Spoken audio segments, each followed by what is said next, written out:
पुणे शहराची प्रभाग रचना ही जाहीर करण्यात आलेली आहे। पुणे पालिका निवडणुकीमध्ये 41 प्रभाग असतील आणि त्या संदर्भातली ही प्रभाग रचना आता जारी करण्यात आली आहे। प्रभाग रचनेमध्ये 165 नगरसेवक असतील। भाजपने पुन्हा एकदा रडीचा डाव खेळण्याचा प्रयत्न केला हे या ठिकाणी स्पष्ट झालेलं आहे। आपली एकूणच राज्यातली आणि केंद्रातल्या सत्तेचा पूर्णपणे गैरवापर करण्याचा प्रयत्न याच्यामधून दिसून आलेला आहे। सिटीमध्ये प्रभाग जिथं सातत्याने मागची 20-25 वर्ष जिथं भाजपचे नगरसेवक निवडून येतात तिथं 70,000च्या आसपास प्रभाग 70,000च्या आसपासची लोकसंख्या ठेवणे, तर शहराचे ज्या बाकीच्या आउटस्कर्टचे किंवा उपनगरातले जे प्रभाग आहेत ते 92-95 हजारच्या लोकसंख्येच्या आसपास जाऊन पोहोचवणे।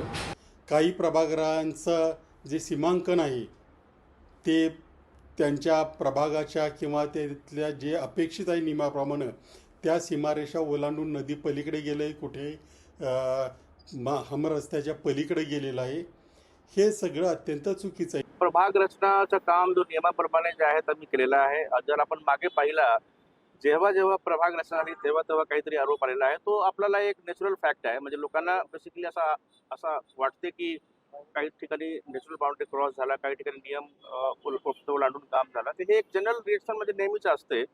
पण त्यासाठी आम्ही लोकांना निवेदन केलं आहे की आपण आपले जे काही आक्षेप आहे नोंदवा आणि या अनुषंगाने पुढची कारवाई करण्यात येईल। कसं आहे की हे लोकशाही प्रक्रियेमध्ये प्रत्येकाचे मत वेगवेगळे असते। प्रशासन शेवटी प्रशासन आहे, प्रशासन काही कोणाचा काही व्यक्ती किंवा पक्ष यांच्या सांगण्यावरून काम करत नाही। लोकशाही मराठी ऐका, पहा, जागरूक रहा।